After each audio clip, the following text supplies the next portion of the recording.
You came alone. Ryan Cole said it softly enough to sound polite, but the smile on his face made Maya Bennett understand exactly why she had been invited. The ballroom of the Harrington Grand Hotel glittered beneath crystal chandeliers, every table dressed in white linen and gold, every champagne glass catching the Manhattan lights beyond the windows. Executives, investors, and carefully dressed strangers moved beneath the music with the practiced ease of people accustomed to expensive rooms. Maya had been inside less than 3 minutes. And already, her ex-husband had found her. Before we continue, where are you watching from? Drop your city or country below, and if you believe dignity is the strongest revenge, hit like and subscribe. Now, back to her story. Ryan stood several feet away in a black tuxedo, one hand resting confidently around the waist of the woman beside him. Evelyn Grant. His fiancée. Maya recognized her immediately from the engagement photographs that had circulated online 2 months earlier. In person, Evelyn was even more polished. Champagne-colored gown. Diamond earrings. A delicate bracelet sparkling beneath the chandelier light. But Maya's eyes paused on the necklace around her throat. For one brief second, the ballroom disappeared. She remembered standing beside Ryan outside a jewelry store years ago, admiring something much simpler behind the glass. Ryan had laughed. People waste money trying to look important. Now a necklace worth more than their old car rested against his fiancée's skin. Maya looked away first. Not because it hurt. Because she refused to let an old memory decide what her face would reveal. Ryan's smile widened. I wasn't sure you'd actually come. I was invited. Of course. 2 of his colleagues stood nearby. One lifted his champagne glass, pretending not to listen. Ryan glanced toward them before looking back at Maya. Some people never learn when they've stopped belonging. The words were casual. Almost elegant. Nobody gasped. Nobody objected. But 3 conversations nearby grew quieter. Maya felt the humiliation exactly as Ryan intended her to feel it, not as a slap, but as something colder. Something designed to leave no bruise anyone could point to. Evelyn touched Ryan's arm. Ryan. Her voice carried a beautifully rehearsed warning that wasn't really a warning. Then she smiled at Maya. You look lovely. Maya returned the smile. So do you. That seemed to disappoint them both.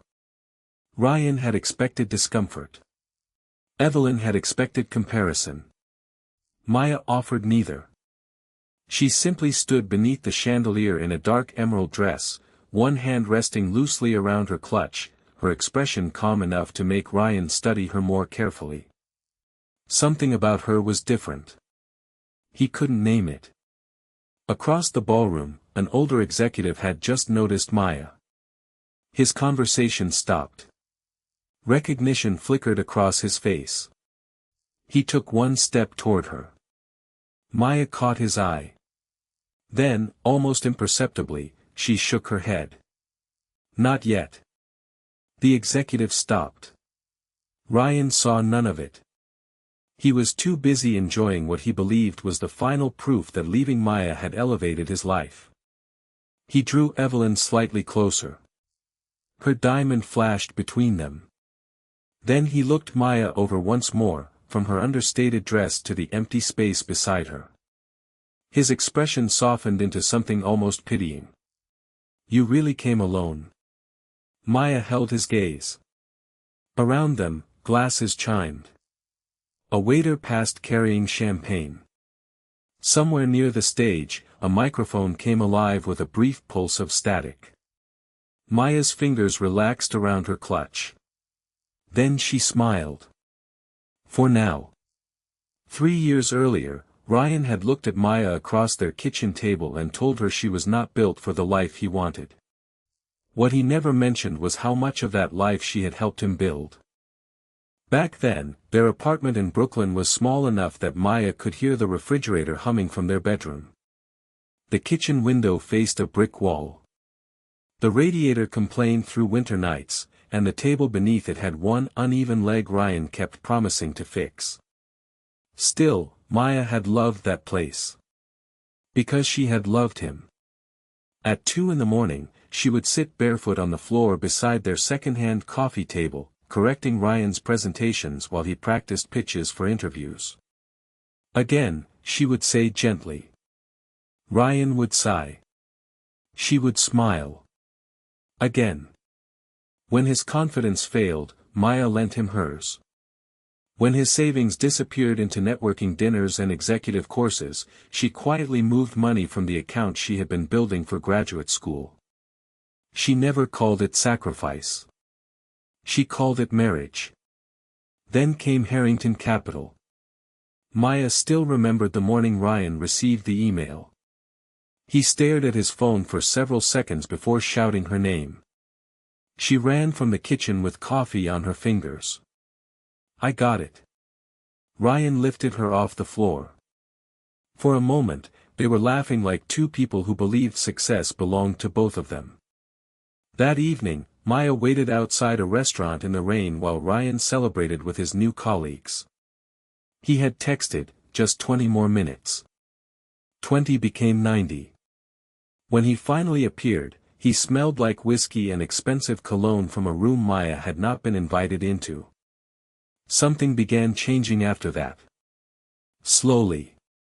Ryan bought better suits. Then better watches. Then friends who never asked about the woman who had helped iron those first cheap shirts before interviews. He stopped bringing Maya to company dinners. They're mostly business. He started correcting the way she spoke around executives. Don't take this personally. I'm helping you. Eventually, even their apartment embarrassed him. One night, Maya found him staring around the living room as though he had awakened somewhere beneath himself. We can't stay like this forever. She looked up from her laptop. I know. But Ryan wasn't talking about the apartment. Months later, he stood beside the same kitchen table where Maya had rebuilt his presentations and placed his wedding ring beside a cold cup of coffee. His voice was calm. That made it worse. You're a good woman, Maya. She said nothing. Ryan looked toward the window. You're just not built for where I'm going. For years afterward, Maya would remember one detail more clearly than the sentence itself. His hand. How easily it released the ring. As though letting go of her weighed nothing. Now, beneath the chandeliers of the Harrington Gala, Maya watched that same hand rest possessively against Evelyn's waist. Ryan had reached the rooms he once dreamed about. The tailored tuxedo. The wealthy fiancé. The executives laughing at his jokes. Everything glittered exactly as he had imagined. He looked at Maya as though she were evidence of the smaller life he had escaped. She almost smiled. Because Ryan still believed the story ended when he walked away. He had no idea what happened after the door closed. No idea who Maya became when there was nobody left to shrink herself for. And across the ballroom, one of Harrington Capital's senior executives was still watching her. Waiting for permission to say her name. So, Maya, Evelyn said, lifting her champagne with two perfectly manicured fingers, what exactly are you doing these days? The question sounded harmless. The smile behind it wasn't. Maya stood beneath the warm chandelier light while Ryan's colleagues formed a loose semicircle around them. No one had officially joined the conversation, yet no one seemed interested in leaving either. She recognized that kind of curiosity. People rarely wanted to witness cruelty. But they almost always wanted to witness what came after it. I work with community development programs, Maya said. Evelyn tilted her head. How sweet. Ryan lowered his glass to hide a smile. Maya noticed. Of course she did. Once, she had known every version of that smile, the nervous one, the tired one, the one he wore when he needed reassurance. This one was new. It belonged to a man who believed he had finally become important enough to be cruel politely. Evelyn glanced around the ballroom. "And you enjoy that?" "I do. No corporate ambitions." Maya's gaze remained steady. "Not the kind you're thinking of." A soft laugh escaped someone nearby. Ryan stepped in. Maya's always preferred a simple life. There it was. Not an insult sharp enough to challenge. Just a small sentence placed carefully before an audience. Ryan slipped his hand into his pocket. She never cared much for all this. He gestured toward the ballroom, the crystal, the investors, the skyline glowing beyond 40-foot windows. The implication settled quietly. She couldn't belong here.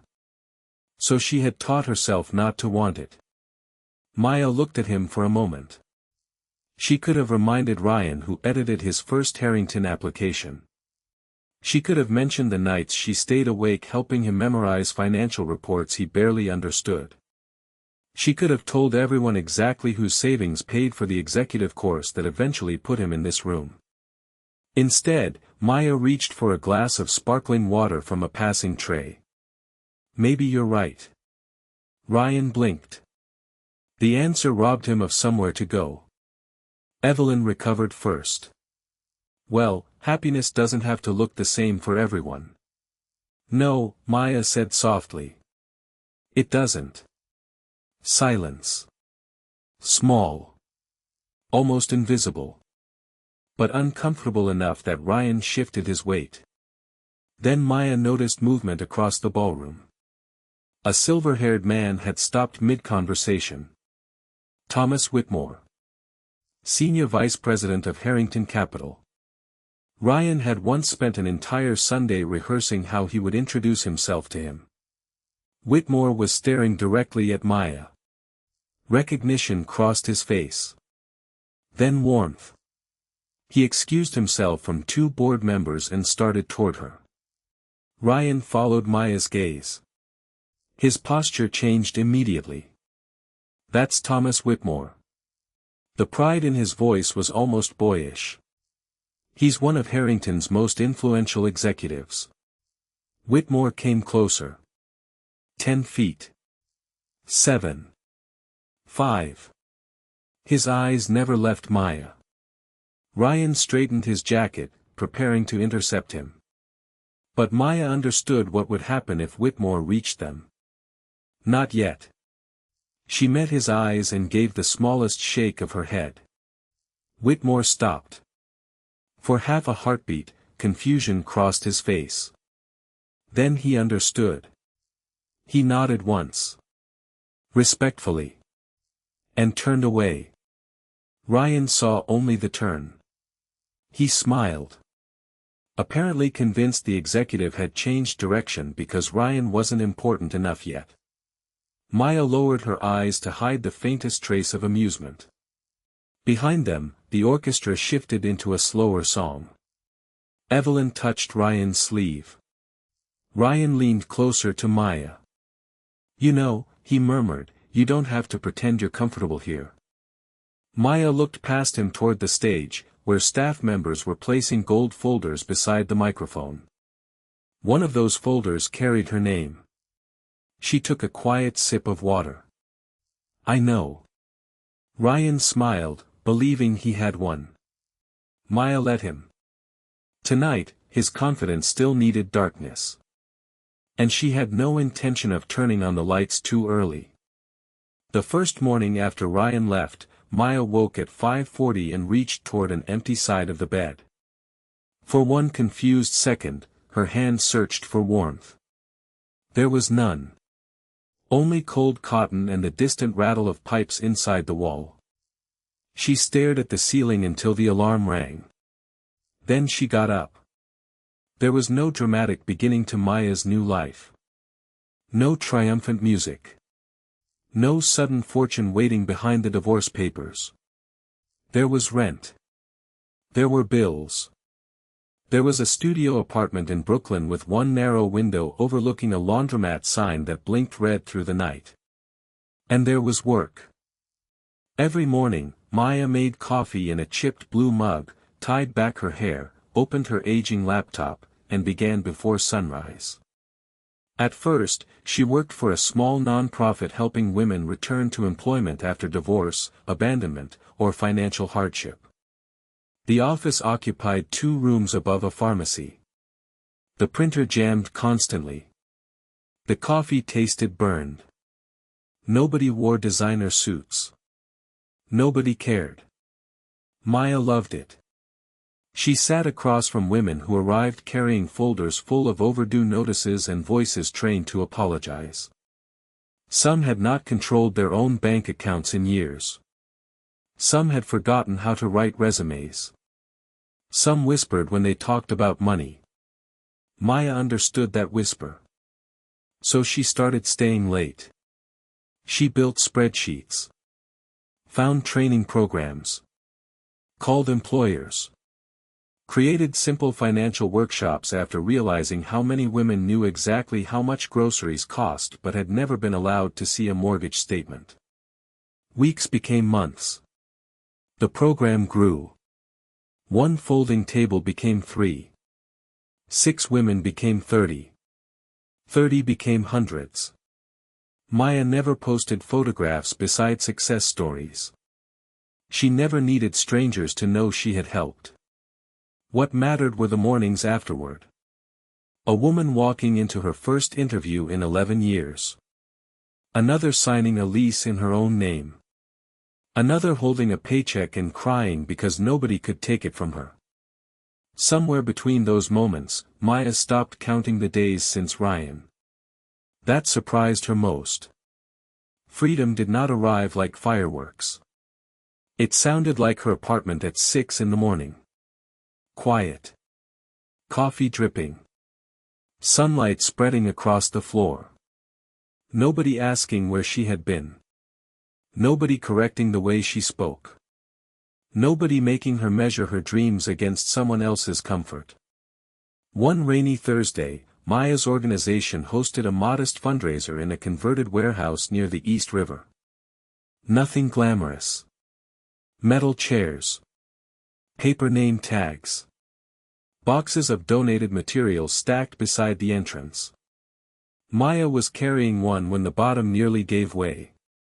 A man's hands caught it before the folders spilled. Careful. She looked up. Tall. White shirt. Sleeves rolled to his forearms. No tie.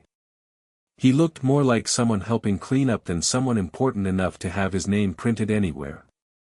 Thanks, Maya said. You always carry everything yourself. Usually. That sounds inefficient. She raised an eyebrow. He smiled. Not the kind of smile that evaluated her. Just one that stayed.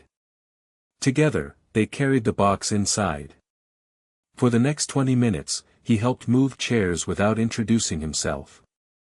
When an elderly volunteer asked him to tape extension cords to the floor, he simply knelt and did it. Maya noticed that. Later, she found him beside the terrible coffee. He handed her a cup. You're Maya Bennett. It wasn't a question. She took it. And you are. For the first time, something amused flickered behind his eyes. Alexander. Only Alexander. Maya nodded and took a sip. Neither of them knew yet how much that ordinary introduction would change. Or perhaps one of them did. Alexander never asked Maya why her marriage had ended. That was the first thing about him that made her curious. Most people eventually asked. Some disguised it as concern. Others simply wanted the missing piece of gossip. But during the weeks after the fundraiser, Alexander seemed more interested in where Maya was going than in who had left her behind. He began appearing at the nonprofit more often. Sometimes with coffee. Sometimes carrying boxes. Never with an explanation. One evening, Maya found him repairing the leg of a folding table with a borrowed screwdriver. "You know we have volunteers for that." Alexander glanced up. "So I've been demoted?" "You were never hired." "That explains the salary." She laughed before she could stop herself. He smiled and returned to the screw. There was something strangely comfortable about him. He never filled silence because he feared it. He never interrupted Maya to improve her sentences. And when she spoke about expanding the financial program, Alexander listened as though her ideas deserved room before anyone judged them. One Friday, they left a community workshop after 9. Rain had polished the sidewalk black. Near the entrance, a young mother named Danielle stood beneath the awning with her 6-year-old daughter asleep against her shoulder. "The trains are delayed," Danielle said quietly. Maya looked at the sleeping child. Then at the rain. Without making a scene, she opened an app and ordered them a car. "Maya, I can't." "You can." Danielle hesitated. Maya touched her arm. "Get her home." Alexander said nothing. That mattered. He didn't praise Maya afterward. Didn't tell her she had a good heart. He simply held the umbrella while Danielle climbed into the car, then walked beside Maya toward the subway. At the corner, he asked, "How many women could your program serve if money wasn't the problem?" Maya looked at him. "That's a dangerous question." "Why?" "Because I have an answer." "Good." They stopped beneath a street lamp. Maya spoke for nearly 15 minutes. Regional centers. Childcare partnerships. Financial literacy. Employer networks. Emergency grants for women rebuilding after divorce. Alexander listened. Not once did he check his phone. When she finished, he asked only one question. "What do you want your life to look like now?" Maya went still. Not the program. Her life. Ryan had asked where she saw herself fitting into his plans. He had asked whether she could dress differently, speak differently, want differently. No one had asked this. "I don't know yet," she admitted. Alexander nodded. "That's allowed." A taxi passed, scattering rainwater along the curb. For some reason, Maya remembered that sentence. Weeks later, she discovered who he was by accident. She was carrying folders through the nonprofit office when a volunteer left a business magazine open on the reception desk. A familiar face stared from the cover. Same calm eyes. Same restrained smile. But this Alexander wore a charcoal suit. Behind him rose the glass headquarters of Harrington Capital. Maya stopped walking. A headline beneath the photograph read, "Alexander Harrington, the billionaire redefining private capital."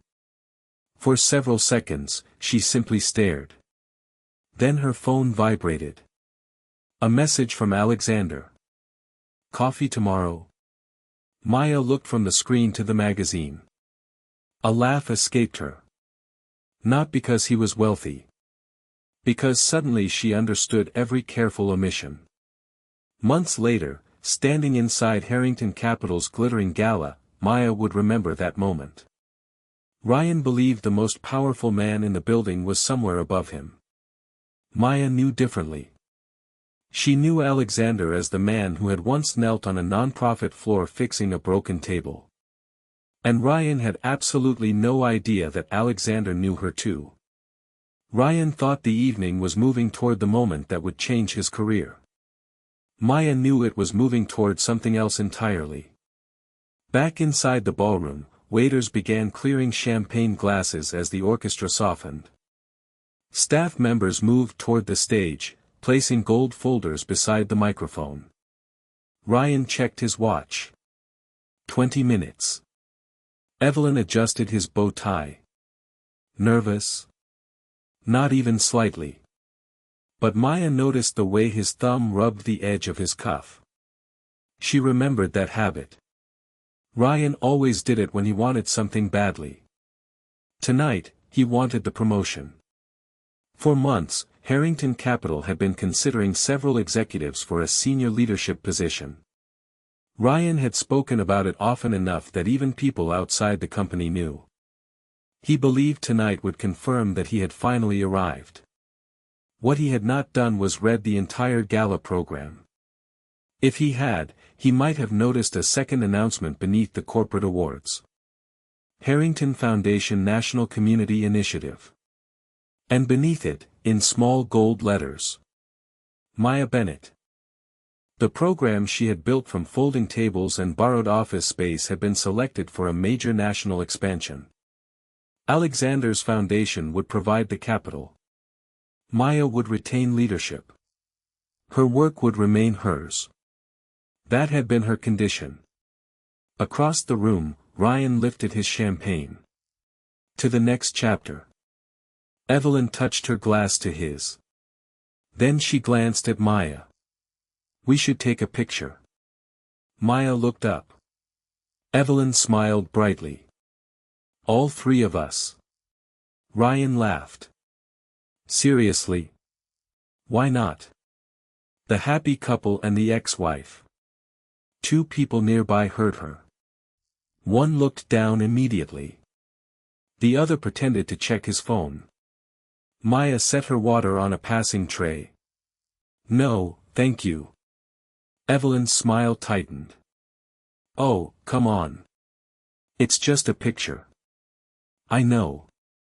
Then what's the problem? There isn't one. Maya's voice remained gentle. I said no. For the first time that evening, Evelyn's polished expression cracked. Only slightly. Ryan stepped forward. Maya, don't make this weird. She looked at him. I didn't. You always do this. The old sentence. The old rhythm. For an instant, Maya was back in their apartment, watching Ryan turn every boundary into an accusation. But the woman standing beneath these chandeliers no longer needed him to agree with her version of reality. Ryan lowered his voice. You don't have to pretend you're above this, Maya. Something shifted behind him. Not loudly. No announcement. Just the subtle movement that happens when important people notice someone entering a room. Thomas Whitmore straightened. Two board members stopped speaking. A woman near the stage lowered her champagne glass. Ryan didn't notice. He was still watching Maya. Waiting for embarrassment. Waiting for anger. Waiting for proof that he could still reach some wounded part of her. Then a man's voice came from behind him. She isn't pretending. Ryan froze. Maya didn't. She knew that voice. Ryan turned slowly. Alexander Harrington stood several feet away in a black tuxedo, one hand resting casually at his side. No entourage. No introduction. He didn't need either. Color drained from Ryan's face. Mr. Harrington. His shoulders straightened instantly. Evelyn's hand slipped from his arm. Alexander barely looked at them. His eyes went directly to Maya. And something in his expression softened. Not dramatically. Just enough. Enough for Ryan to see it. Enough for the room to feel it. Alexander stepped forward. Past Ryan. Past Evelyn. Straight toward the woman they had spent the evening treating as though she did not belong. Then he stopped in front of Maya. And held out his hand. For the first time that night, Ryan had nothing to say. Alexander Harrington's hand remained extended toward Maya. Not toward Ryan. Not toward Evelyn. Toward her. The ballroom seemed to notice all at once. Conversations thinned into whispers. A champagne glass paused halfway to someone's lips. Near the stage, Thomas Whitmore watched with the quiet expression of a man who already knew what everyone else was about to discover. Maya looked at Alexander's hand. Then at his face. There was no performance in his eyes. No command. Only an invitation. She placed her hand in his. Alexander's fingers closed gently around hers. Ryan's expression changed. It happened slowly enough for Maya to see every stage of it. Confusion first. Then calculation. Then something dangerously close to fear. "Mr. Harrington," Ryan repeated. This time, the title sounded different. Alexander finally looked at him. "Ryan." One word. Nothing more. Yet Ryan straightened as though someone had pulled a wire through his spine. Evelyn glanced between them. "You know Maya?" Alexander's eyes returned to her. "Very well." Silence settled over the small circle. Ryan gave a short laugh. It landed badly. "I didn't realize Maya had connections here." Connections. Maya almost smiled. Ryan still needed a hierarchy he could understand. A ladder. A title. A reason someone important might choose to stand beside someone he had already decided was beneath him. Alexander did not correct him. Instead, he turned slightly toward Maya. "I was looking for you. I noticed. You disappeared. I was occupied." His gaze moved briefly toward Ryan. "I can see that." Evelyn's hand tightened around her champagne stem. Ryan stepped closer. "Sir, Evelyn and I were just talking with Maya. We go back." Alexander's expression remained unreadable. "I know." That answer struck harder than Maya expected. Ryan blinked. "You know." Alexander released Maya's hand only long enough to offer her his arm. She didn't take it. Instead, she remained beside him on her own terms. Alexander seemed to understand. A faint smile touched his mouth. That tiny exchange disturbed Ryan more than any public embrace could have. Because it wasn't possession. It was familiarity. Respect. Something Ryan had never learned how to give without expecting gratitude in return. Around them, the whispers grew. Ryan noticed now. He looked toward Whitmore, then toward two members of the board. Neither man met his eyes. For the first time that evening, Ryan seemed aware that the room might contain a conversation he had not been invited into. "What exactly is going on?" he asked. Maya could hear the strain beneath his voice. Before Alexander could answer, the lights above the stage dimmed. The orchestra stopped. A microphone clicked on.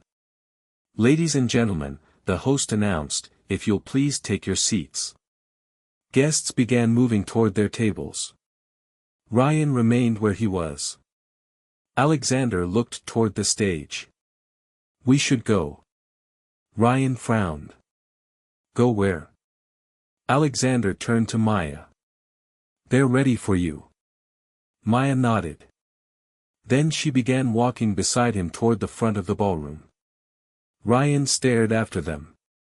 Evelyn followed his gaze.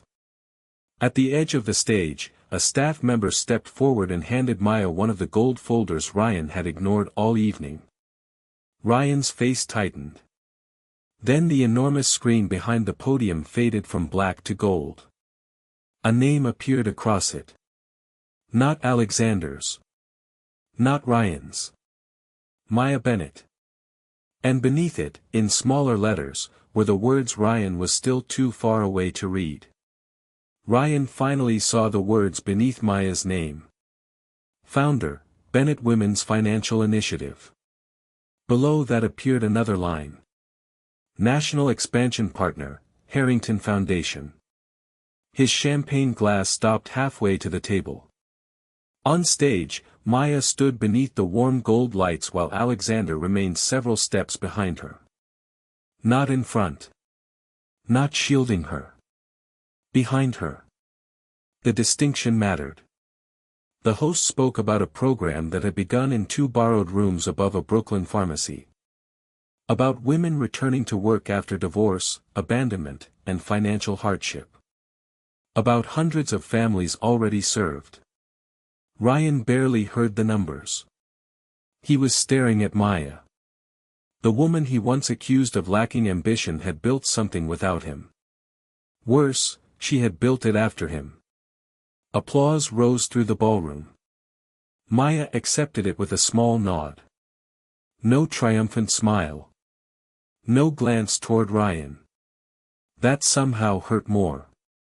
Alexander approached the microphone. The room quieted immediately. When our foundation began reviewing this initiative, he said, we expected to find a promising local program. He looked toward Maya. What we found was a model capable of changing lives nationwide. Another slide appeared. Regional centers. Childcare partnerships. Employment networks. Emergency grants. Ideas Maya had once described beneath a rainy street lamp while Alexander held an umbrella.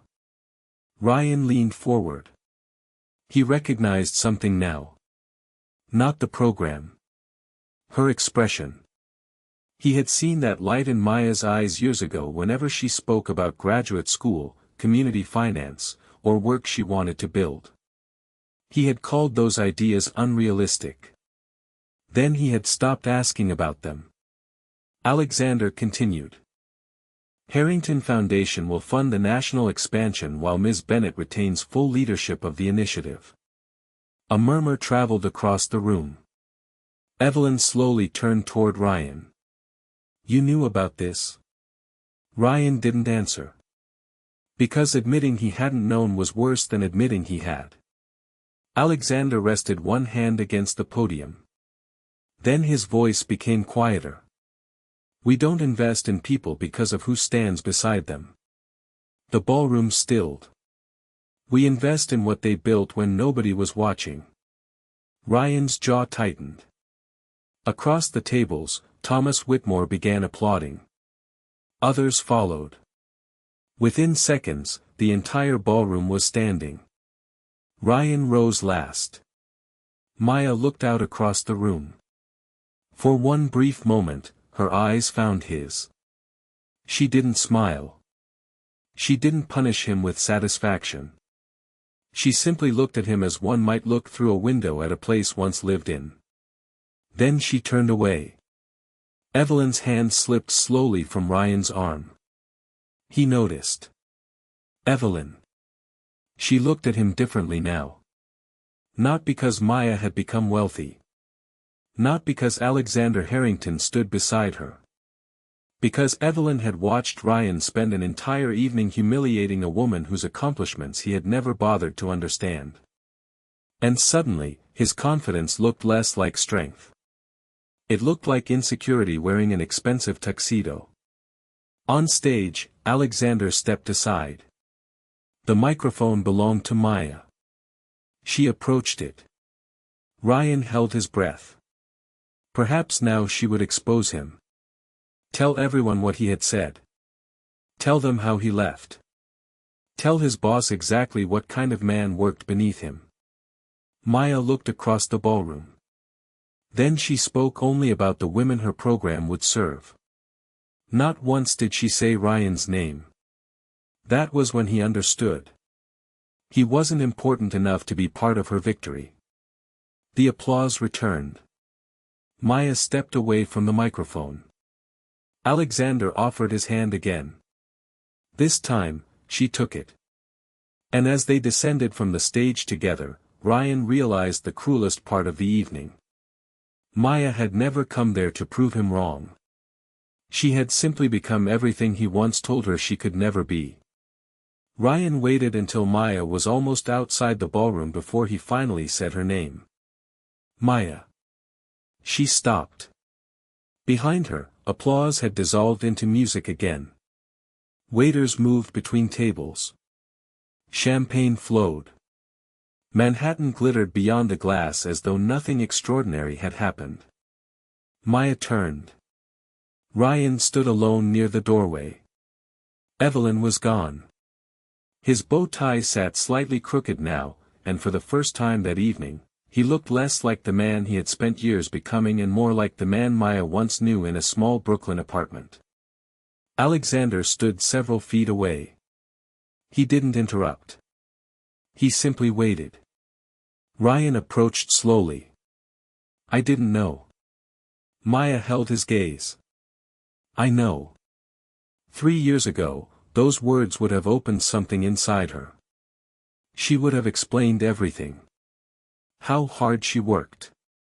How deeply his words had hurt. How often she wondered whether becoming smaller might have saved their marriage. Tonight, she felt only quiet.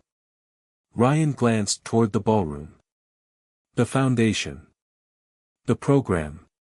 Harrington. His voice lowered on Alexander's name. "How long? Does it matter?" Ryan swallowed. Perhaps he wanted to apologize. Perhaps he wanted to understand how the woman he left behind had somehow arrived somewhere he couldn't reach. Instead, he asked the question still burning inside him. "Were you with him when you came tonight?" Maya looked at Alexander. He made no move toward her. No rescue. No claim.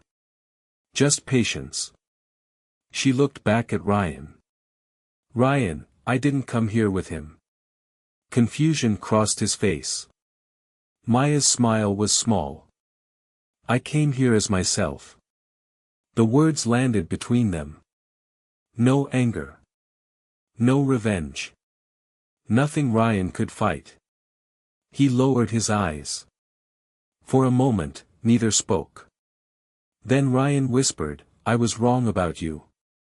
Maya felt the strange weight of hearing the sentence she once believed she needed. Years ago, she had imagined this moment differently. Ryan regretting everything. Ryan finally seeing her. Ryan asking for another chance. She had believed his remorse might repair something. Now she understood. Closure wasn't getting the apology. It was discovering you no longer needed it. "You were wrong about what mattered," she said. Ryan looked up. Maya didn't wait for an answer. She turned. Alexander opened the glass door leading toward the hotel terrace.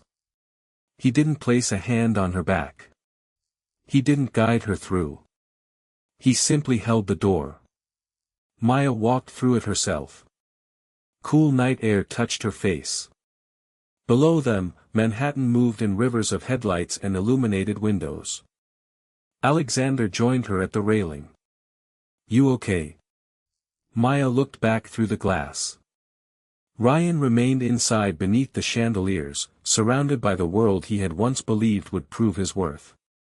For years, Maya thought the cruelest thing he had done was leave. It wasn't. It was convincing her that being left meant she had lost. She knew better now. Her life had not begun when Alexander noticed her. It had begun on a quiet morning at 5:40, when she climbed out of an empty bed and decided to keep moving. Alexander's hand rested on the railing beside hers. Maya looked at it. Then she slipped her fingers into his. Not because she needed someone to lead her.